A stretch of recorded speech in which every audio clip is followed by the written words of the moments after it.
Famille, écoutons très bien ce que dit Roger sur ce plateau de télévision Vision 4 par rapport à son coéquipier, le départ de Auguste de X Malaya. Écoutez très bien ce que dit Roger par rapport à son coéquipier Auguste.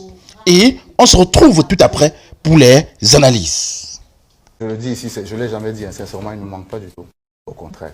Oh, ce n'est pas dur, Roger, c'est très dur. C'est sincère. Malheureusement, nous sommes dans un monde aujourd'hui où, lorsque une certaine majorité a décidé de faire de vous le coupable, avec le contexte, vous devenez le coupable. Malheureusement, celui qui parle le premier, il a presque toujours raison. Il a presque toujours raison, oui. Roger, alors on a entendu trop de choses, mais on n'a pas eu l'occasion de vous écouter sur les raisons du départ d'Auguste. Qu'est-ce que vous avez entendu? Qu'il y a eu une crise de leadership, qu'Auguste estime que c'est lui le plus talentueux. Attends, ce que vous dites, c'est qu'Auguste vous a dit. Ne dites pas que vous entendez tellement de choses. Auguste vous a dit. Roger, vous avez donc l'occasion aujourd'hui. Non, mais. Auguste n'a pas dit. Non, écoutez, il faut qu'on. J'écoute la radio, je lis la presse. Ok. Et plus d'une fois, j'ai regardé Auguste sur un plateau de télévision et je le dis encore, tous ces commentaires qui vont dans le même sens indiquent que Roger, justement, estime qu'il est le plus talentueux, que c'est lui qui doit donner la conduite à tenir, que le groupe doit suivre. Et maintenant que vous êtes là, on a enfin l'occasion de vous écouter. Pourquoi est-ce que le groupe s'est séparé? Pourquoi Auguste quitte le groupe? Ok, d'accord. Est-ce que vous avez l'impression que le ex-Malaya reste ex-Malaya avec le départ d'Auguste? C'est deux questions. Oui, c'est deux questions. Deux questions. Je vais répondre à la première question. Et il faut qu'on s'entende. Il ne faut pas qu'on soit comme les débats qu'on voit souvent là le dimanche. Voilà. On s'astiraille. Voilà. Mais c'est pas honnête. C'est pas honnête ce que les gens racontent. C'est pas honnête. Les gens disent Roger, c'est lui qui chante beaucoup. Il prend trop de place. Mais c'est faux. Et c'est quelque chose que vous pouvez vérifier. Parce que les albums sont là. Les albums sont là. Vous voyez, il y a 10 titres.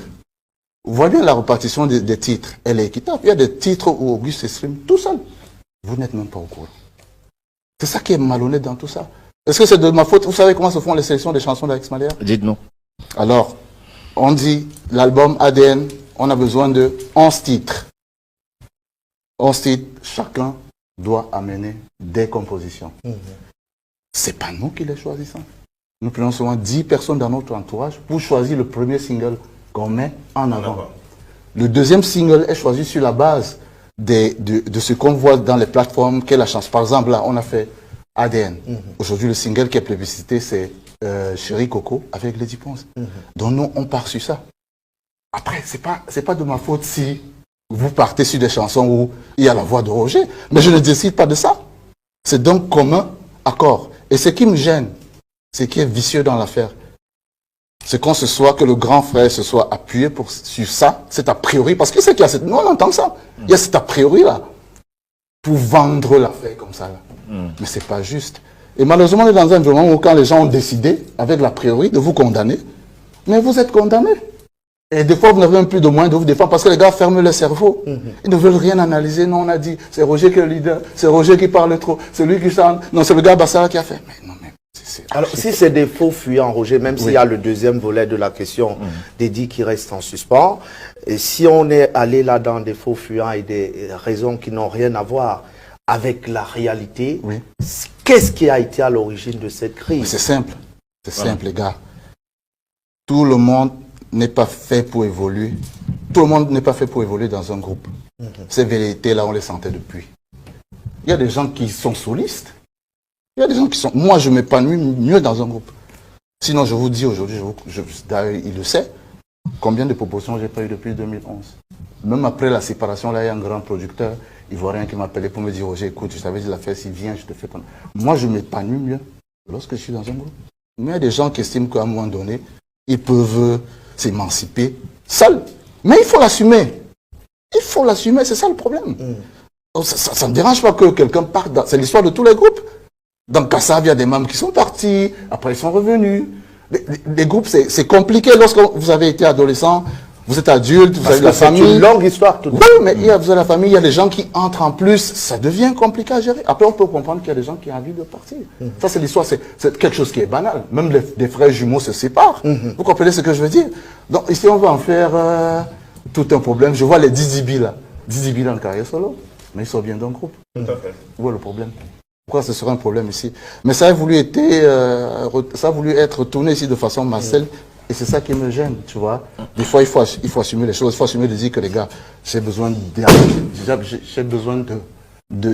faire de me lancer dans une autre expérience. J'ai envie d'essayer autre chose tout seul.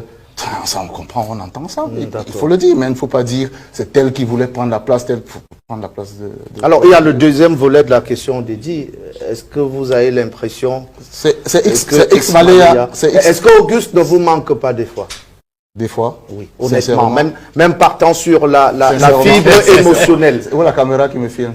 Elle est là. Non, elle est là, elle est de quel côté? Elle est là. Voilà. Je le dis ici, je ne l'ai jamais dit, hein, sincèrement, il ne me manque pas du tout. Au contraire. Oh. Ce n'est pas dur, Roger. C'est très dur. C'est sincère. Des fois, la vérité est dure. Pour nous qui savons quand même que l'histoire est suffisamment longue, et une histoire aussi longue est riche d'un certain nombre de... Oui, mais sauf que vous voyez vous voyez toujours ce qui apparaît. C'est nous qui vivons les choses en interne. Tout à fait. Et je réponds, je le redis, je rassume, il ne me manque pas. Ouais.